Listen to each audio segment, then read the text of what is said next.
Hello again in this installment of Spiritual Wisdom. I'm grateful to all of you who follow me here and of this little community here on YouTube. And if you've been here before, welcome back. I hope you're doing well.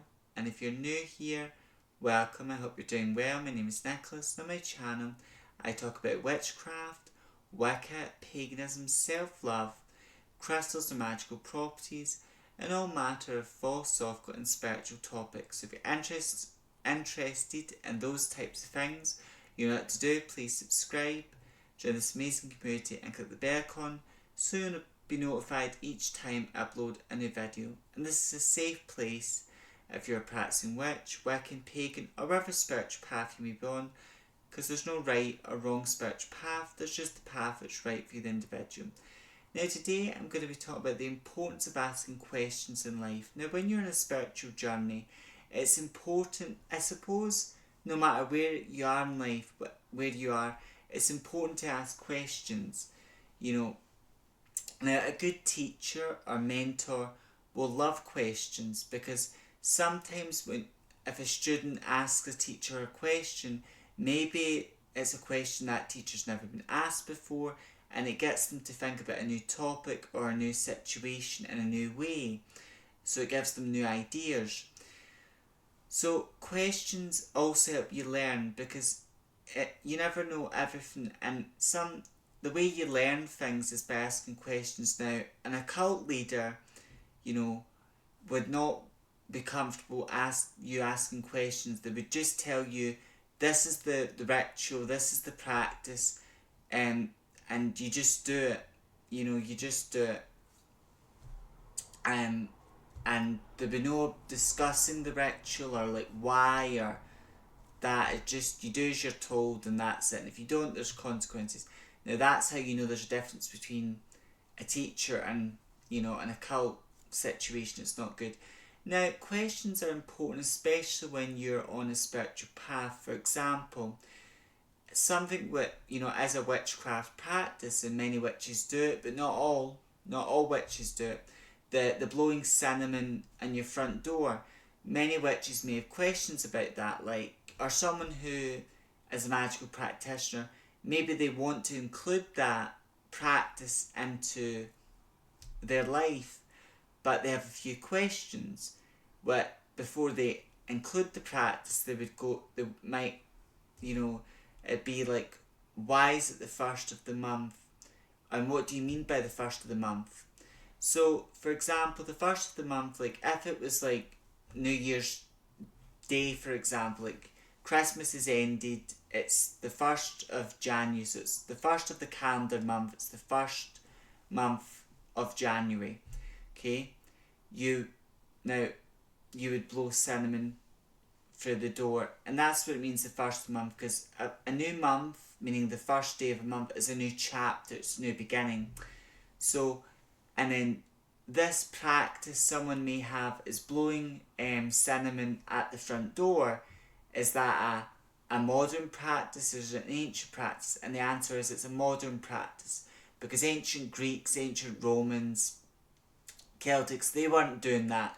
They weren't blowing herbs at their front door. They may have had other traditions, other customs, where they may have created an altar at their doorway, outside or inside. They may have hanged charms above their door, but this concept of blowing herbs, or be it cinnamon, mint, or blowing a particular herb at your front door, is a very modern practice. That doesn't mean it's not powerful, it doesn't mean it doesn't work, but it's very modern practice, and that could be someone's question, okay, what do you mean by the first of the month? Why cinnamon? And it's important to know, why would someone choose to use cinnamon, or why would they use mint? What's the reason behind it? And then, now the reason why I do it, sometimes it's, the reason why I do it, blow cinnamon, or sometimes it's other herbs, but mainly when it comes to cinnamon, I do it because cinnamon, as I've meditated with it, for me, I love the smell of cinnamon. It does make me think of wealth and abundance, and because it connects with Jupiter, the planet of growth, good luck, expansion, so, and Jupiter's like a very benefic planet, so if you want to grow or expand your money, your luck, Jupiter's the sort of energy you want to imbue.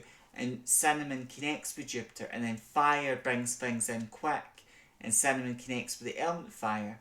And then a doorway is liminal space, but it's part of the doorway is between your house, your living room, or it's an entry point to your home, and then the outside, so it's between two places, but you're blowing cinnamon at your doorway because the doorway is an entry point, a place where energy comes and goes, because a lot of people come in and out of your house, or your family come in and out, depending on your living situation, and energy, your own personal energy even comes in when you come out, when you come back from work or that.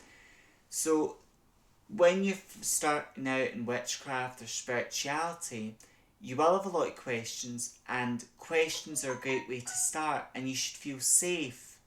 But it's okay for you to ask questions, because questions are very important. It's so important in life, rather you're on a spiritual path, rather it's you're discovering your sexuality, or you're on a self-love journey, or whatever journey you're on. It's important, but you're able to ask questions, because if you don't ask questions, like, how you're not going to learn, and it's not healthy to just for someone to tell you, like, if I say to you, okay, go and blow, if you want money in your life, go and blow cinnamon in your front door every week, but then you might have a lot of questions about that, a lot of questions regarding that practice, and it could even be as that practice for me, and you know that if it feels right in your heart and soul, or you might have a lot of questions about, why is this a good practice, how should I go about it.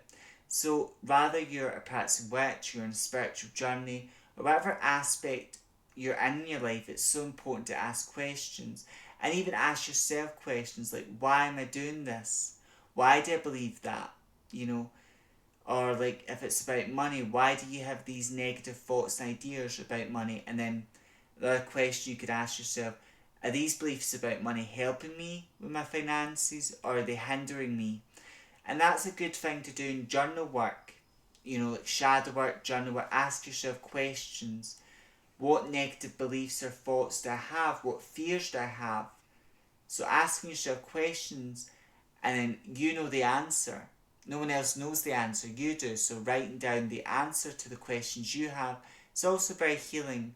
And sometimes if you were going to spiritual classes, or if you were going to college, you might have questions to ask your professor. And a good teacher or a good mentor would be okay with being asked questions. And good teachers want their students to come to them and ask questions, because that way the teacher can give their input, they can give their advice, their guidance, or anyone who's intelligent and knowledgeable wants people to come to them and ask questions, so that person can answer those questions or give their knowledge, and they hope as they give that knowledge, but it will help the individual who's asking the questions. And if none of us asked questions, we'd never learn, and then we'd just be blindly following something, and it's never healthy just to blindly follow, something. It's like roses, for example. Roses, we know, are associated with love, romance, but you may have questions, why is that the case? Why? And then if you ask yourself, why roses associated with love? Why they're associated with this thing? And then you research it, And when you're on a spiritual journey, it's important to ask yourself questions. If there's people out there you can go and ask questions to, then ask. And it's so important to ask questions as well. And no one knows everything, but even someone that's very knowledgeable, like, I don't know everything. I've got a lot of knowledge about plants, about magic, spell work, tarot, but I don't know everything. But some people, even when I'm a psychic reader and I do psychic readings, yes, when I do that reading for people, I do not ask them not to tell me anything about their life, don't tell me their life story. And I may ask them a question like, is it a blind reading you want, or is it a query reading? And a query reading is when you go to a psychic and you have a question. It could be about your finances, it could be about your love life. It could even be your family. It could be anything. But Aquarian readings where you have one question and then you go to that psychic with a question and they divinate on that. A blind reading is where you just want to see what happens, what that reader's able to pick up and what comes through for you. But and then at the end of the reading, I talk to my clients about how did that reading resonate with them, how did it resonate, how did it make sense, or do you have any questions about the reading or that. And sometimes it's not necessarily they may have questions, or we have a good discussion after reading as well, and it brings that person a lot of guidance, a lot of comfort as well. But it's so important to ask questions in life and to be able to ask questions as well.